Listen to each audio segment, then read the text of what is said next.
নমস্কার, সবাইকে স্বাগত আমার স্বপ্না খোঁজ এডুকেশন চ্যানেলে। আমি সুজিত কুমার মাইতি, ইতিহাসের শিক্ষক। চলে এসেছি আজকে দশম শ্রেণীর একটি ক্লাস ভিডিও নিয়ে। আজকের বিষয় স্থাপত্য ভাস্কর্যের ইতিহাস। ভিডিওটি ভালো লাগলে লাইক, কমেন্ট, শেয়ার ও সাবস্ক্রাইব করে রাখবেন। আর পাশে নোটিফিকেশান বোতামটি সক্রিয় করে পাশে থাকবেন, যাতে এইরকম নতুন নতুন ক্লাস ভিডিও সবার আগে আপনার কাছে পৌঁছে যেতে পারে। শুরু করছি আজকের বিষয় স্থাপত্য ভাস্কর্যের ইতিহাস। কি বলা হচ্ছে? বাংলার বিশ্বকর্মা রাজেন্দ্রনাথ মুখার্জি কলকাতার ভিক্টোরিয়া মেমোরিয়াল, বেলুড়ের রামকৃষ্ণ মন্দির, হাওড়ার ব্রিজ এর রূপকার ছিলেন। বাঁকুড়ার বিষ্ণুপুরের মন্দিরের স্থাপত্য রুফিং স্টাইল নামে পরিচিত। দক্ষিণেশ্বরের কালী মন্দিরের স্থাপত্য ভঞ্জ স্টাইল নামে পরিচিত। গ্রাম বাংলার মন্দিরের স্থাপত্য বাংলো স্টাইল নামে পরিচিত। সুমেরে অবস্থিত বিশাল বিশাল দেবদেবীর মন্দিরগুলি জিগুরাত নামে পরিচিত। গ্রিসের বিশাল মন্দিরগুলি পার্থেনন নামে পরিচিত। রোমের বিশাল মন্দিরগুলি কলোসিয়াম নামে পরিচিত। রোমের বিশাল স্টেডিয়ামগুলি অ্যাম্ফি থিয়েটার নামে পরিচিত। বন্ধুরা, এবার স্থাপত্য ভাস্কর্যের সম্পর্কে বিস্তারিত আলোচনা করলে বলা যায়, স্থাপত্য ভাস্কর্য হল কোনো কাঠামোর অবিচ্ছেদ্য অংশ হিসেবে খোদাই বা নির্মিত ত্রিমাত্রিক শিল্প, যা প্রাচীনকাল থেকে মন্দির, সমাধি ও প্রাসাদের অলঙ্করণ এবং ধর্মীয় বা রাজনৈতিক বার্তাবাহক হিসেবে ব্যবহৃত হয়ে আসছে।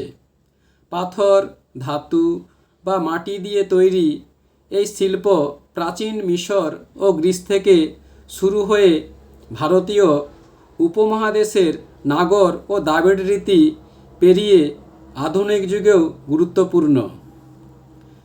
এবার স্থাপত্য ভাস্কর্যের ঐতিহাসিক বিবর্তন। প্রথম, প্রাচীন যুগ।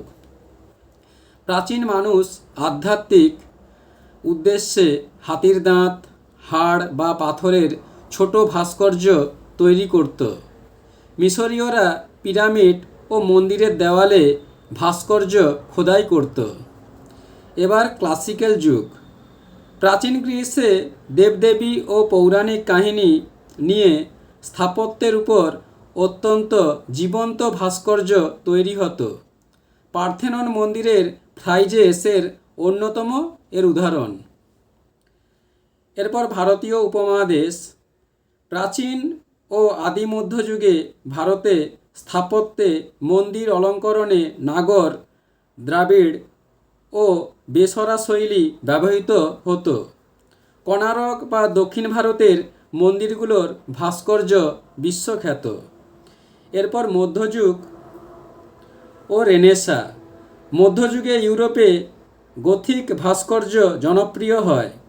রেনেসাঁ যুগে মাইকেল অ্যাঞ্জেলোর মতো শিল্পীরা মানবদেহকে নতুন আঙ্গিকে উপস্থাপন করেন। এবার আধুনিক যুগ। আধুনিক ভাস্কর্য শুধুমাত্র শরীর চিত্রায়ন থেকে সরে এসে বিমূর্ত এবং বিয়োগাত্মক ও সংযোজক কৌশলের উপর জোর দেয়। রামকিঙ্কর বেইজ এর মতো শিল্পীরা আধুনিক ভারতীয় ভাস্কর্যে নতুন মাত্রা যোগ করেন। এরপর বৈশিষ্ট্য। প্রথম, ত্রিমাত্রিক। দৈর্ঘ্য, প্রস্থ এবং গভীরতা থাকা আবশ্যক। দ্বিতীয়, স্থাপত্যের অবিচ্ছেদ্য অংশ। এটি দেওয়াল, স্তম্ভ বা ছাদের সাথে যুক্ত থাকে। তৃতীয়, উপকরণ। পাথর, মার্বেল, গ্রানাইট, কাঠ বা পোড়ামাটি দিয়ে তৈরি হয়।